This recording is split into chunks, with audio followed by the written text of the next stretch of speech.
Hi, my name's Alison Perry and I'm a speech pathologist. This is the third video in a series I'm doing for parents and carers who have children starting school next year. So the first video was about whether to teach letter names or sounds. The second video I did was about phonological awareness, so some games, activities, strategies you can play to help get your child ready for reading and spelling. And another big thing that I want to cover, which is what I'm talking about today, is vocabulary. And what I really want to get across is that it's so important to teach our little kids big words. We all know a 3-year-old or a 4-year-old who knows, understands, uses the word pterodactyl. So it's not that they're incapable of using these big words, it's often that we need to be really careful in how we teach them. So they not only understand what these words mean with a real depth of knowledge, but can also use them. This becomes really important when they reach the classroom, to be able to follow instructions as they get more complex, and particularly to be able to understand, comprehend the stories that are read to them, and as they learn to read, they read themselves. So I want to talk about three main things. So the first one is teaching little kids big words, and it's about choosing the right kinds of words as well. We can divide words into 3 levels. So there's some researchers called Beck and her colleagues McKeown and Kucan, and I'll put a link to a wonderful book that they've written in the description today. And they talk about 3 tiers of words. So tier 1 are our everyday commonly used words. So words like see, table, run, drive, look, say, all of these words are commonly used, and these kinds of words children generally pick up fairly naturally. They hear them a lot, they hear them used in a variety of different contexts, so it's usually not too difficult for them to learn to use these words themselves. I'm going to jump up to tier 3 words now. So tier 3 words are really subject specific words, so usually related to a very specific domain. You might be thinking about science, and it would be words like osmosis, something like atom, or you might be talking about a parallelogram or continent. You know, these are words that are important to know, and our children will need to know them in their lifetime, but for starting school they're not going to be highly used words, not highly encountered. So that's your tier 3.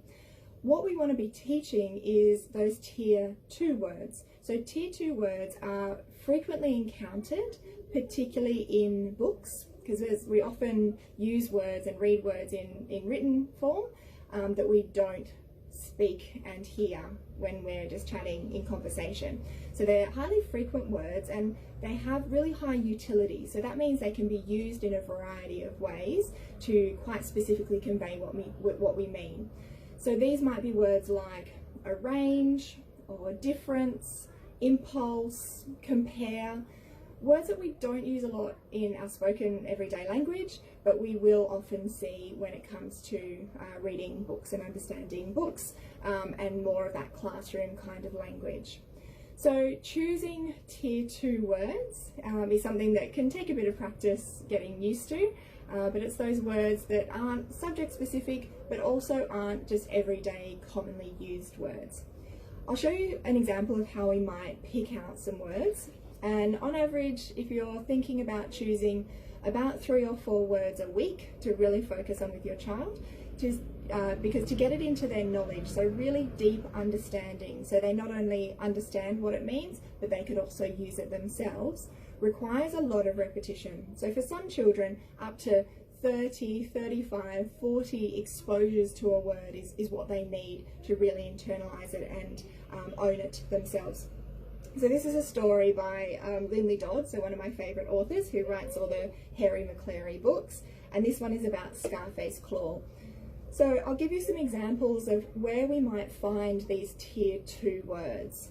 So this little story here, we're talking about a pretty ferocious looking cat. So who is the roughest and toughest? So rough and tough, it's going to depend on your child. So for some children, these are already going to be tier 1 words. But for other children, this is your tier 2 level, where if we said, what does rough mean? Can you show me being rough? Or when is a time that someone has been rough? If they don't have good understanding of it, that might end up being a tier 2 word for your child. So the roughest and toughest of cats, the boldest, the bravest, the fiercest of cats. So there we've got bold, brave, and fierce. So 3 words that are really powerful words, really quite important words. They all differ in subtle ways or big ways. So it might be choosing one of those. So maybe the word bold. That's quite likely to be a tier 2 word for lots of young children. And think about how important is that word for your child to have in their vocabulary. Maybe it's more important for the word brave to be there first before bold.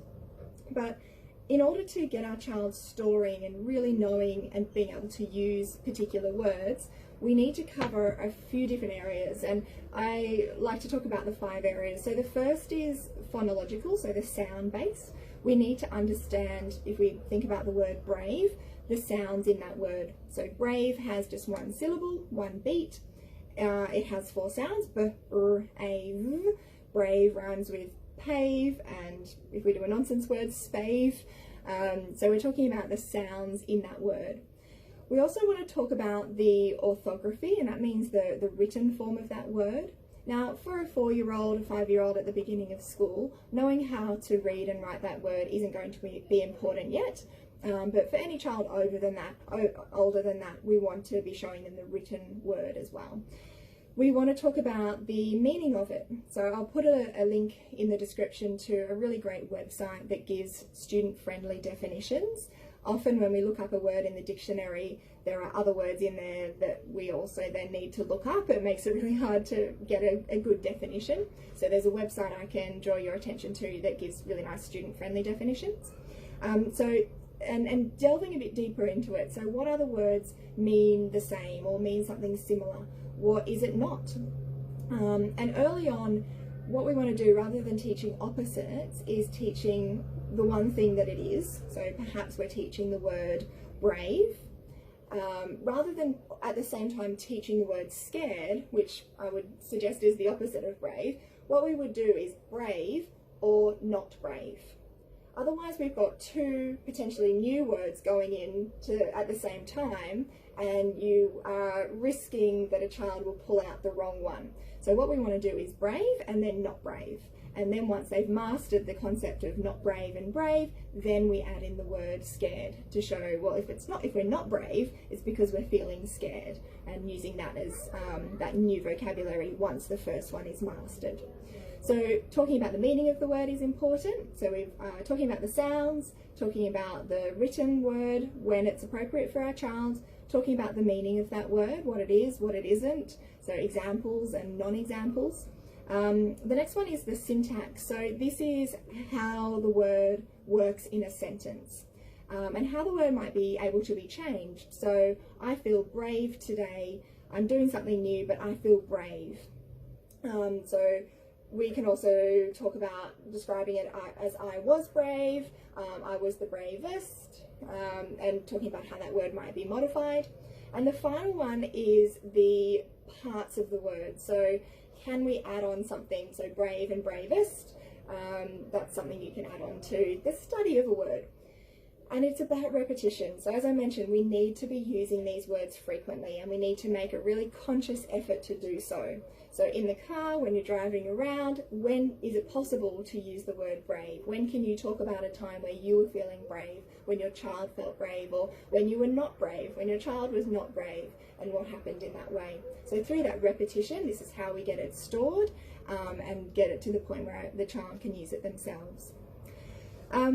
So I hope that gives you some good information about vocabulary. I know there's a lot in there, but my key takeaways are: teach little kids big words. When we are choosing the words, think about those ones that we don't use in common everyday speech, but we do see quite a lot in written books, and those ones that are highly useful words. And the third thing is about that repetition. So when we select a new word, use it multiple times and explore it in a variety of different ways. So when it comes time for our child to use it themselves, they have really solid, deep understanding of what that word means. Okay, and stay tuned for the next video. Thanks for watching.